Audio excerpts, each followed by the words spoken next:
Hello and welcome to the Gadget Show podcast, where tech gets a twist and the banter comes with extra batteries included. We're here to unravel the latest gadgets, debate the best tech, and maybe even settle a few age-old arguments about what is truly cutting edge. So grab your earbuds, settle in, and let's dive into the wonderful weird world of tech. What a great intro, Susie. Yes, we're back for another episode. And for those watching, you might notice that we're not in our lovely Gadget Show podcast studio. Susie is out in Australia for the MotoGP. Looking good, Susie. Looks like it's a bit dark there. But thanks to the magic of tech, we're able to record this episode remotely. Obviously, it's nighttime here in Australia, and I am on the edge of a mountain. So communications are a little bit sketchy. So fingers crossed that we can get through this podcast. But I had a long flight over here and I tested my JBL earbuds, the Tour Pro 3s, and I've got them in. And honestly, they were brilliant on the plane. They completely blocked out everybody else, which much to my joy, because I can't stand listening to other people and noises, and got some good sleep. And so they're going well. So I thought I'd use them for today's pod as well.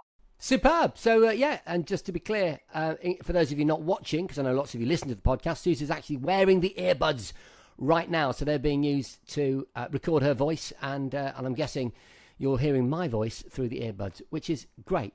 Yeah, 6 built-in microphones. So great for recording this podcast, and even better for your phone calls, obviously. So, moving on.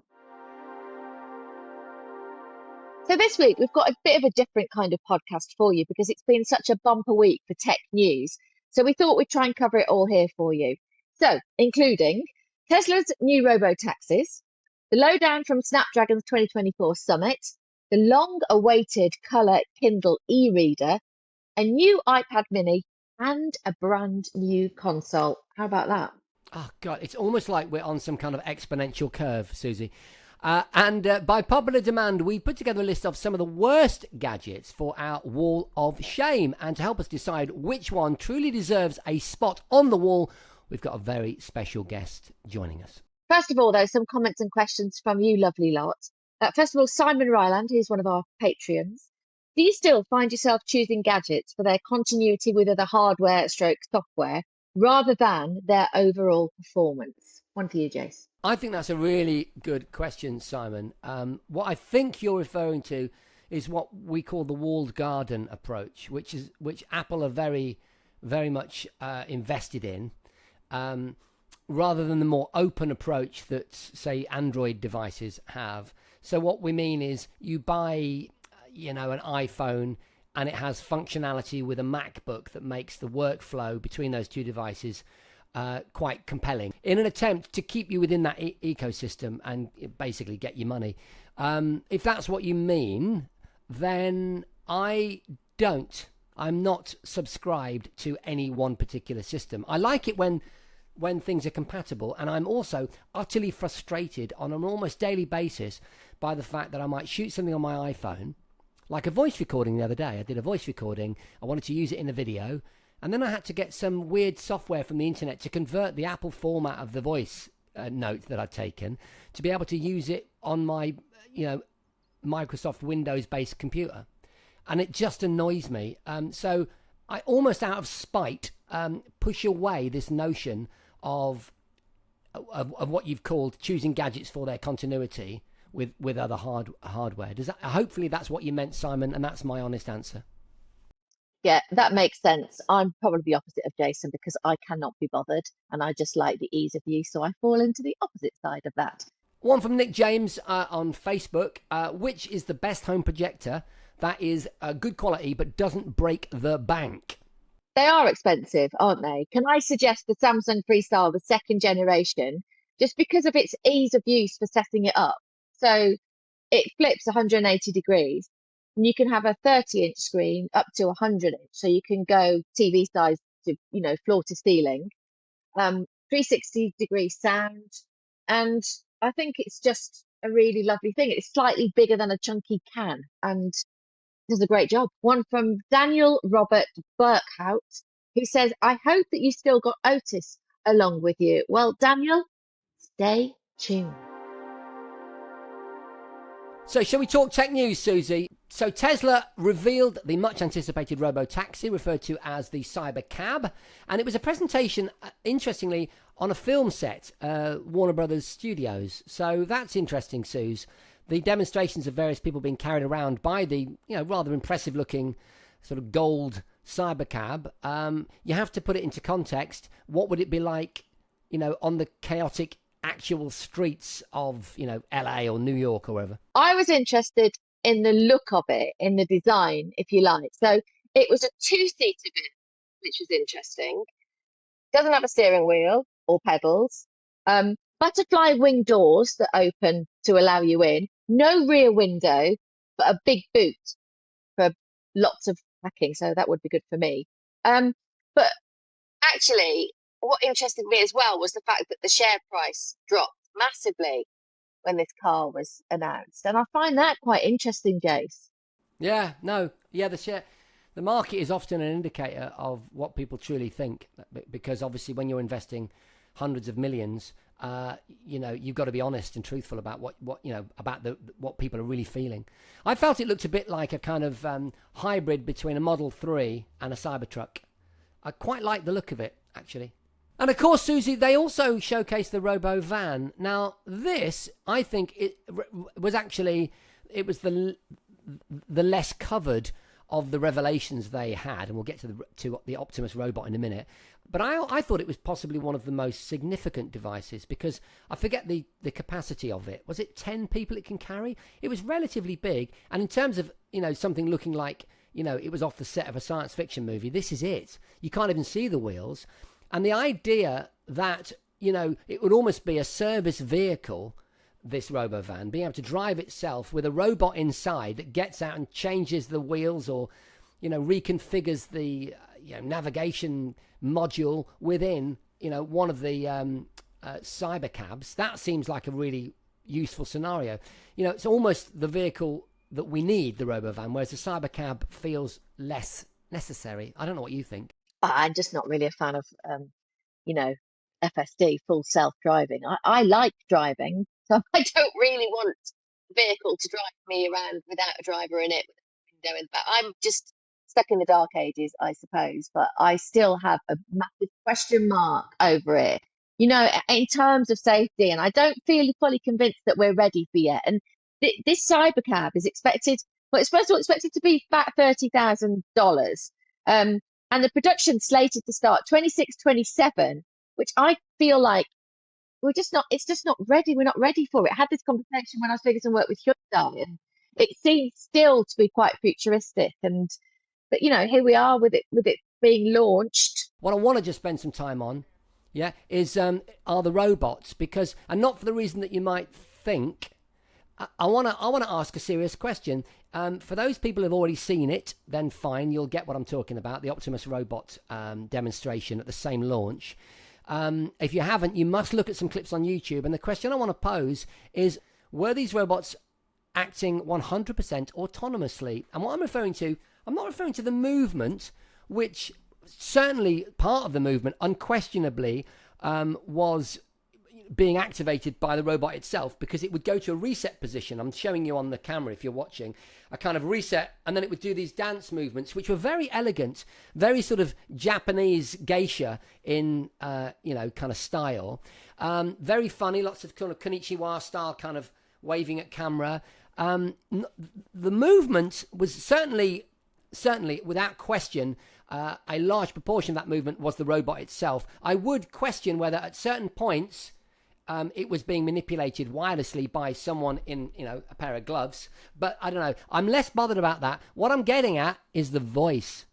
Now, I've watched this, geek that I am. I've drilled this down, Susie. I've watched the interactions with the robots, the conversations.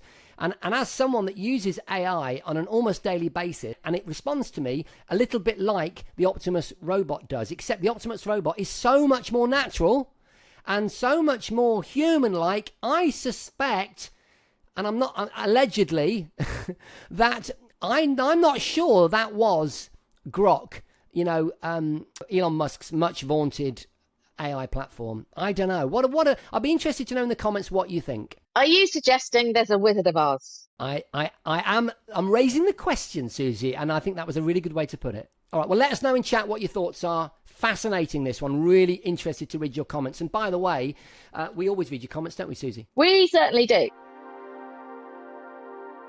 From the Tesla RoboCab to the Amazon new Coloursoft, which is the first colour Kindle.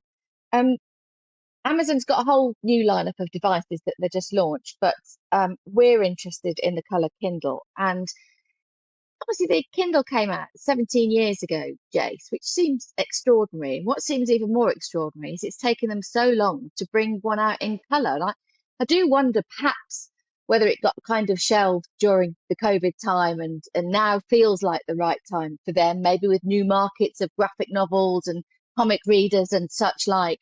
But it is interesting, and there's been a lot of excitement about it being colour. And I think it could be a real game changer for them with these new markets. So the Kindle Coloursoft, as it's called, it brings everything that we're used to with the Kindle. So the fast, page turning, the high contrast and auto adjusting front light and the fantastic battery, but with added colour. And they've tried to create like a paper feel as they do with the colour. And they've got two styles to choose from. So you can go with a standard or a more vibrant colour. The display is quite interesting. It's built on an oxide backplane, so it's got really sharp contrast and much better image definition, and actually it turns the pages faster. In terms of the colour, it doesn't do what others do with the e-ink Gallery 3 tech, which is what you've got in your printer. You've got your 4 printer cartridges with your cyan, your magenta, your yellow and your white. They've got a kind of, what they call it, a colour custom display stack, which sounds a bit like some kind of magic to me that we'll never know the science behind it, but that's what they're using it. But effectively, it gives that vibrancy and that higher contrast when you're reading compared to the other e-readers that are out there. They've got enhanced illumination. It's supposed to be 25% brighter than previous, more LEDs, obviously more and more even light distribution, wireless charging, and 8 weeks of battery life, which we're used to with the ordinary Kindle. And it's waterproof, so you can have a bath with it and you can go on the beach and not worry about it getting wet. The idea that I could take, a whole library of graphic novels on an extended trip, with me really appeals. 32 gigs is enough, isn't it, to get loads of graphic novels on there. I only question how truly good the color performance is, because in some of the reviews that I've looked at, and I've not been lucky enough to have one in my hand, so just put that in context. I just wonder what the color reproduction is like, Susie, how deep the colors, how good the contrast is. They're good, aren't they, though, at making a device that's easy on the eyes, easy on the pocket, relatively speaking, compared to tablets, and also that battery life. You can't argue with that, can you? My God, was it 8 weeks? 8 weeks. That's 8 weeks. That's a long holiday. I'm hoping that because they've waited so long that they've got it right. And they do say, like, when you zoom in, you don't have to worry about it being pixelated. So, for example, if you're, I don't know, reading a recipe, you want to see the picture. I always want to see the picture of what the food's supposed to look like. And I want to zoom in and be able to really make me hungry and make me want to make that dish, So I hope they have got it right. I have not had one in my hand because obviously I've been traveling and I'm in Australia at the moment. I think we should get one into the studio and that you should go off on one of your travels and give us a thorough report. I think it'd be a really interesting one to look at. Yeah, I want colour when I'm reading. I want to see the pictures. I want to see the photographs. I want to zoom in. And, for me, this is quite exciting. So I can't wait to get my hands on one. And just to dot the I's and cross the T's, it's on the market for $279. So I'm assuming that's pretty much parity with sterling at the moment. And it comes out on October the 30th. I've got one for you now, Susie, and it comes from one of my sort of favourite niche manufacturers, Qualcomm, who are behind the Snapdragon chipsets. And the reason I love them is because they are often the chipset of choice for virtual reality, mixed reality, augmented reality headsets. Without what Snapdragon have done over the last 10 years, really virtual reality wouldn't be where it is. So when they announce something that they say is pretty game-changing, I instantly pay attention. And what they unveiled, I think it was, at the time of recording yesterday, the Snapdragon 8. I think they call it the Elite, which they're saying is the world's fastest mobile CPU. But look, that's not why it's newsworthy. It's newsworthy because the platform powers a new era of on-device generative AI, wouldn't you believe, built to handle the complexities of multimodal AI seamlessly without, Susie, listen to this, it says here, without prioritizing privacy. Don't know how they're going to honor that claim, but anyway. So, Samsung, Meta, Asus, a load of these brands use Snapdragon to power their devices. And obviously what they're trying to do is, not just match, but exceed what Apple are trying to do with the new with category. The A18. Yeah, the A18, with the AI on chip category, which is what Intel are talking about. It's what Microsoft are talking about. The notion is, Suze, that as we connect to you in Australia, right, you've got all the gear, haven't you? But you don't have bandwidth, and that's why you're going to have to wait to upload the recordings that you've done, and that's why the image that I'm receiving from you, I'll tell you, listeners and viewers, while we're recording this, is not a great image. It's a bit pixelated, right, because of the bandwidth issues we've got, right?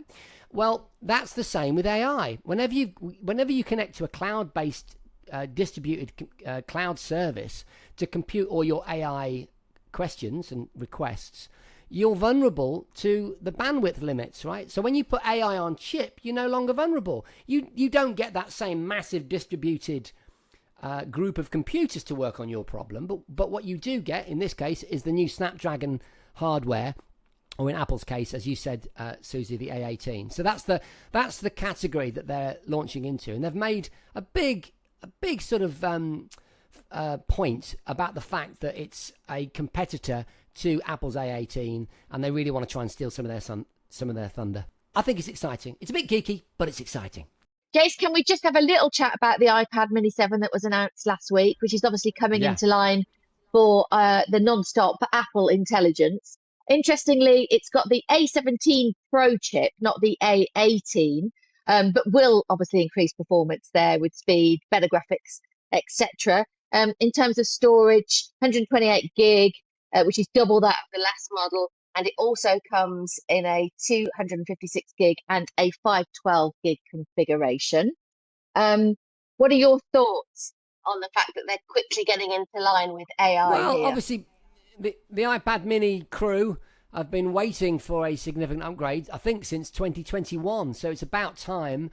I think, if you're an iPad Mini user, you love it. You know what I mean? It's one of those niche areas. You know what I mean? Like, people are really enthusiastic about, and I get it because it gives you the sort of functionality of an iPad Pro or an 11-inch iPad, whatever, in a smaller form factor, which, as you know, as the world's most travelled woman, can have real advantages if you're out and about. But again, they're pushing Apple Intelligence, and they're pushing it on the A17 Pro platform, not the A18 or A18 Pro. So bit of a damp squib, really, for me, if I'm absolutely honest. So it's just been released, £499 for the Wi-Fi model and $649 for the Wi-Fi and the cellular version. And I know I have to say this because iPad users always want to know about the colours. So it comes in 4 different colours: blue, purple, starlight, and space grey. Right, that's it then for the news. Coming up, somebody very, very special. Right, we've had a few requests for this. Okay, welcome to the Gadget Show podcast, brand new feature, the Wall of Shame. Now, this is where we take a look at, tech and gadgets that didn't quite get off the mark. I mean, there's been a few, hasn't there? Whether they've overpromised, under-delivered, or we're just downright wrong. And to help us decide which gadget deserves a spot on the wall, we've got none other than the legend that is Ortis Daily. How you guys doing? Yeah, good. Better for seeing you. Thank you so much. What have you been up to? What have you been up to since we last saw you on this here podcast? I had a most epic summer, but that's a personal thing. Let's talk about work. Currently recording a brand new series of Shop Smart, Save Money, which Cool. will be on your teleboxes, or is on your teleboxes, Wednesdays, Channel 5, 7 o'clock. Eh? Figure out how to Eh? spend your cash properly. Right. I love you both very much, but because I'm in Australia, it's nighttime. So shall we All move right. on? Yeah, let's move on. Absolutely. Okay, excellent. Right. Shall we start with the Microsoft Zune? Oh, good choice, Susie. The Zune. Yeah, why it flopped. I mean, it flopped, didn't Yeah. it? Well, yeah, because obviously it was going to try and take on the iPod, wasn't it? And it just came in a bit too late. It was chunky, clunky software, lack of distinguishing features, I would say, and had a really awkward marketing campaign. So, despite some loyal fans, it could not compete with Apple's dominance, could it? The one redeeming feature that I remember about the Zune is more recent in that do you remember it made an appearance in one of the Guardians of the Galaxy movies? Do you remember that? Yes, it did. It did. And I mean, you say redeeming. I mean, that still doesn't mean that the device was any good. I mean, it's now in sort of Marvel MCU folklore. Yeah. But it was still, it just couldn't compete, could it? Really? I mean, the iPod was already dominating by this point. Something interesting that I'm reading in my notes, which I'm going to be honest, I wasn't aware of, but this is very cool. That the last wave of Zunes, the sort of the most recent software update, which I think was in 2008, brought with it games. You could play Hexic and Texas Hold'em, as well as the function to enjoy audiobooks on it. That's quite interesting, isn't it? They were obviously looking to kind of, I don't know, appeal to the kind of Xboxer in all of us. Here's my second suggestion then. Google Glass, which I was not a fan. 2013 they came out. I cannot believe that was more than 10 years ago. That is crazy. Isn't that nuts? Did you try them, Otis, at the time? Because we had them on the Gadget Show for a few weeks in the office. No, I didn't get to try them.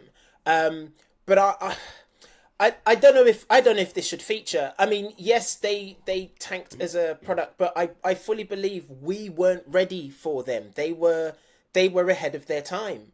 I mean, if you look at the bunch of releases we've got now, Jason, earlier on off pod, you mentioned Orion. We've had the pair from Ray-Ban. Snapchat had a pair as well. Yeah, they're really invested in it, aren't they, Snapchat? Yeah, they really want it to happen. And I know you're passionate about mobile phone devices just not being a great idea. You want to integrate your technology. Yeah, that's one of my key themes. With your reality. I feel foolish holding an Egyptian tablet next to my face. Yeah, I think they were ahead of their time, and I would argue they don't belong on the Wall of Shame. Okay, I would argue they do belong on the Wall of Shame, but I really love the fact that you've gone with a different, an unexpected angle on that. And I'll tell you why. I mean, because I use them. Yes. I remember walking around Digbeth in Birmingham, which for those people listening and watching is where the Gadget Show podcast is currently filmed, and it's where all the episodes of the Gadget Show proper, with us lot in it, was filmed. And it's a really cool sort of urban industrial area. It's actually where Peaky Blinders, the real Peaky Blinders and the TV series is filmed, so you'll get that sort of vibe. So walking around those streets with this device on my face, I can only say it was something akin to if you opened your letterbox, right, and then you stuffed in some tracing paper, right, and then someone came into your driveway and you had to identify them by kneeling down, looking through the letterbox, through the tracing paper, you'd see that there's someone there. It was maybe a bit better than that, and it had some sort of navigational functionality that I can remember. The field of view is the thing that was the main issue. And that's also the issue on other augmented reality devices or mixed reality devices like HoloLens from Microsoft. This has always been a thing. And that's why I've actually got it here. Actually, I've got one of my many VR helmets right in front of me. I'm holding it up for those people listening, the Quest 3. And with the cameras on the front there, look, and you can see if you're watching, those are the pass-through cameras. They give me a field of view that is wide enough for me to be fully immersed and to forget about the borders, like the end of the cinema screen. And that's not what Google Glass did, is it, Suze? No, I think, you've explained it pretty well there in a comedy style, but they were very expensive. There was a massive privacy issue with them, but obviously they weren't ever on the market. They didn't go to market. They weren't a commercial product they didn't quite get there. They realised that they were, as you said, ahead of the time. Anyway, I'm sure we've got some other wall of shamers. What about from 1993, going right back there, the Apple Newton, the personal digital assistant, which was, pretty revolutionary in concept, but was hampered obviously by poor handwriting recognition and a high price, which seems to be something that we're talking about a lot. And it got mocked at the time and became a symbol of early tech failures, really, before it got discontinued 3 years later. What about that? Oh, hey, Ortis. So you were a member of the CBBC crew, weren't you? I'm right on it? Yes, I was. CBBC, yeah. So in an early part of my career, I know you know this, Ortis, but maybe, Susie, you're not so familiar with this. I actually worked for Children's BBC, and I was a trainee producer for the BBC for like 2 years, and I worked on Live and Kicking. And what I tried to do as this sort of like, super keen junior researcher was bring more video games and more gadgets onto, BBC Saturday morning TV, kids TV. And I remember I had this sort of battle with the editor where I'd always be saying, we need more video games. And I got the Apple Newton onto that show, and it was on Live and Kicking. Oh, wow. And the only reason I did it was so I could get one. I could say, hi, I'm from the BBC, can you send me an Apple Newton, please? and so I played with it and spent a few weeks before I had to send it back, fiddling around with it. And I always liked it. I tell you what was interesting. The big selling point for the Apple Newton was its handwriting recognition, which even, as you know, even today is a bit of a thing. Like, it doesn't really work brilliantly, although, forgive me if someone listening or watching realizes there is a great natural handwriting recognition software solution out there that I've not come across, then fair enough. It's not an area of my expertise. But I know that for many years it's been difficult. They tried it, and it wasn't terrible. You had to sort of... It was! Or was it? Okay, go... It's one of the reasons why it failed, because the handwriting recognition was so bad. I mean, you're basically speaking other languages with it without realizing, and they're all made up. Well, I was going to complete that statement. I wasn't going to just leave it there. I was going to say it wasn't terrible, but it wasn't great. That's the point I was trying to make. And I remember, a bit like the Palm Pilot, as I seem to remember, you had to... You couldn't just write in your own handwriting. You had a combination of that and certain types of ways of doing letters, that were easier for it to understand. And then you got a kind of relatively okay input, interface, if that makes sense. I don't know if you guys remember, another nail in the coffin of the device was its inclusion in an episode of The Simpsons. 2 of Bart's bullies typed into or wrote on their Newton device, and it translated it to eat up Martha. I mean, if something fails on The Simpsons or it's ridiculed on The Simpsons, then that's it. It's finished. Yeah, you're finished. That's really... No, it's true. I do remember, but I remember struggling with it, and I think maybe I wanted the handwriting input to be better than it was, because my kind of early adopter gene is so prominent that I sometimes, I still feel it now, like with say augmented reality glasses that are being touted. I kind of will them to work. But you're right, Susie. It wasn't great. All I mean is it wasn't as bad as everyone makes out. You could learn the ways of the device. Sometimes, Jace, I think that your AR glasses are rose tinted. Yeah, nice. He's got rose tinted AR glasses. Yeah, I'm guilty of that, Sue. Right, your next one then, Nokia N-Gage, 2003. What do you reckon? Oh, I loved it.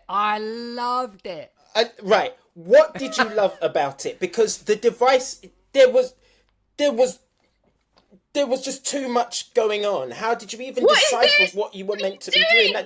The design's awful. Trying to play on my N-Gage. No, look, so that people listening, watching, understand, in case you're not OG, and you, or you are OG but you never had one. The answer to your question is that it was in a different format to every other phone, virtually, apart from the communicator. It was let's say landscape as opposed to portrait in orientation. And it felt like holding to be fair to you, Ortis, relatively complex overly buttoned game controller. So for me, I had a gamepad in my pocket rather than a phone. And it looked cool. It had that kind of, well, mine was a kind of gunmetal grey, with a kind of like faux carbon fibre vibe going on. That's the classic model. And I think didn't you slot in little cartridges into it? It was a multimedia card, wasn't it? Right. Okay. Yeah. So you bought the games, didn't you? That was the thing. And I was, buying games from a phone, and it was like, it was having a pocket-sized kind of Game Boy, or a bit more like a Game Gear, actually, more like the Sega Game Gear, wasn't it? But it was miniature, and you could literally fit it in your back pocket. The thing that we need to remember, folks, is that phones back then were smaller than phones are now. I thought it was beautiful. I'd get one now. I tell you what I'd like to do. I'd like to get that, and I'd also like to get the banana phone. You remember the banana phone from Nokia? Banana phone all day. Yeah, and I'd like some cool, sort of hardware engineer to hack it so that I could have a modern Android operating system on it. Do you know what I mean? Yeah. But in the case of the old school N-Gage, or in that case, banana phone, that would be a brilliant thing. I think it's fair to say some of those product designers at Nokia really did have an eye on the future, and it's not the only device. You mentioned the banana phone. There were a couple of other handsets that had a very different design to what was common among smartphones. I salute them for that, definitely. But it's on the wall of shame, Susie, so my enthusiasm is obviously misplaced.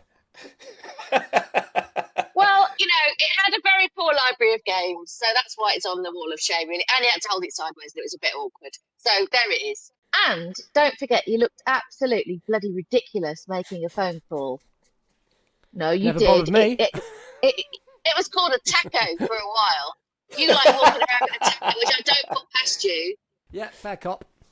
Okay, and I want to do this one quite quickly, and I think we can because it's really obvious. And I'm just suggesting the Segway because it just looks so flipping ridiculous. I mean, it was plagued by human catastrophe, wasn't it? I mean, what's the world record for the longest time anyone has stayed on a Segway? It's probably like 15 minutes. Yeah, I mean, yeah, sorry, Otis. I agree. I seriously injured my knee on a Segway and almost dislocated my knee. Full disclosure, or confession here, I've never been on one. Really? They never looked right. I know I'm going to be cast out from the tech familiar, but I couldn't invest. I just couldn't risk my corporeal safety by jumping on one of those things. Yes, but from the Segway experiment came so many great, kind of accelerometer, based transport solutions. Agreed. The one wheel. Like the one wheel, exactly, which we've featured on this podcast. Anyway, what's the final wall of shame, Susie? Okay, we're going back to the mid-70s. Are you ready? Sony Betamax, 1975, No. that massive argument. No, take it off. No argument. It does not belong on the wall of shame. No. Expand. I'm really interested. Okay, so it lost the PR campaign because Sony's Betamax went up against the VHS. But my dad, this is the only time my dad has ever been an early adopter of technology. He bought a Sony Betamax VCR, so video cassette recorder. It recorded in great quality. It played in great quality.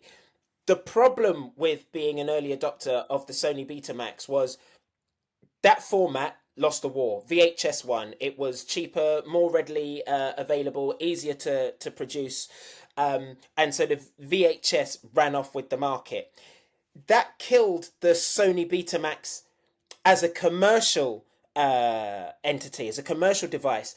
But behind the scenes, the Betamax was the format of choice for making television programs, for recording and editing. All of that stuff was recorded onto a Betamax tape. I've got hundreds of them in the room next door with my show reels on, with clips of. I don't want to wind you up, mate, but everything.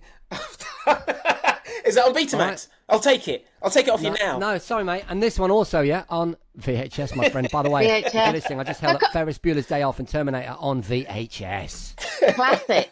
VHS did win the war. Betamax was the superior quality. In technology, sometimes superior quality does not always win the day. So now is the time to choose the gadget for our wall of shame. And Otis, as you are our very special guest, it's on you. Okay, well, let me say this. All bar one of the devices we've discussed have had at least one person pitching for it in terms of trying to save it from going on the wall. Impassioned pleas of some of the positivities that these devices brought. And there was one device that unanimously from the three of us absolutely flopped the show. Like, without question, deserves its place on the wall of shame because there are no upsides, there are no positives, apart from the fact that, you know, it led the way for some of the more sophisticated personal forms of transport that we have now. It's the Segway, man. The Segway goes up.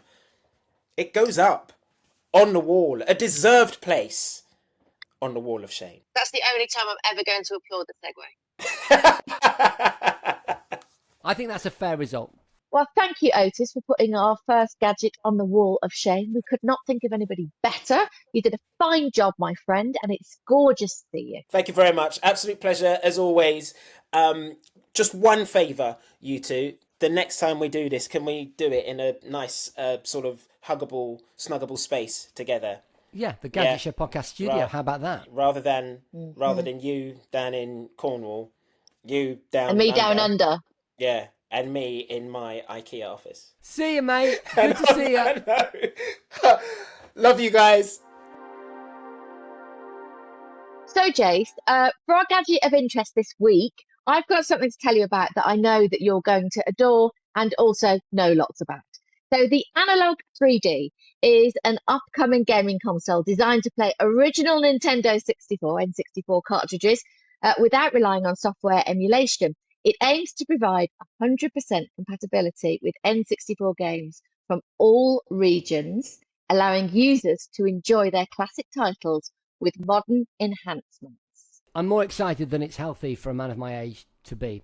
I want everyone to understand that when I saw this on the sheet that was sent around a few days ago about this episode of the pod, that I was filled with glee. And the reason is Analogue 3D is like the Apple of the retro gaming scene. They are a design-centered group of people that are a kind of money no object. Let's make something truly remarkable. Let's spend years evolving it. They've made the Mega SG, which is a beautiful brand new version of the Mega Drive that you can plug Mega Drive cartridges into, and you get all kinds of really interesting benefits, which I'm going to get into in a minute, so I won't do it. They've also done the Super Nintendo. They call it the Super NT. They've done a Pocket, which is their version of a Game Boy. They're relatively pricey, but what they offer you is your actual gaming catalog at levels of resolution and clarity that were unimaginable in the 80s and 90s. And so we come to the Analogue 3D, which is a strange name because what it is it's their version of what I'm holding for those of you watching this pod right now, which is the beautiful Nintendo 64. This is my version. I've played thousands of hours on that. I play games like this that I'm holding in my hand, Perfect Dark. GoldenEye is one of my other favourites. All of you will be familiar with how groundbreaking both these titles were. And with the brand new Analogue 3D, you simply plug your cartridge in, as I'm doing now, click it in, and what it then does is it upscales it and it makes it look beautiful. It'll output it as 4K, Susie, on HDMI rather than whatever goddamn connection I need to get that thing working. It'll support NTSC and PAL. You get lag-free, zero degradation. You also get, and this is really cool, and I brought a model to show you, very faithful emulation of both CRTs, so cathode ray tube TVs, and PVMs, personal video monitors. I'm holding one up. This is a tiny, tiny one. And these are the sort of things that you're more familiar with, Susie, I'm guessing you, in outside broadcast fans, because that's what they absolutely, that's where they hail from. yeah. Yeah, and they're kind of laboratory grade televisions, and so you can emulate those displays out the back of this new Analogue 3D N64 device, where you can only use real cartridges, so you can't. It's not emulation, as you said in your intro, and that's really important.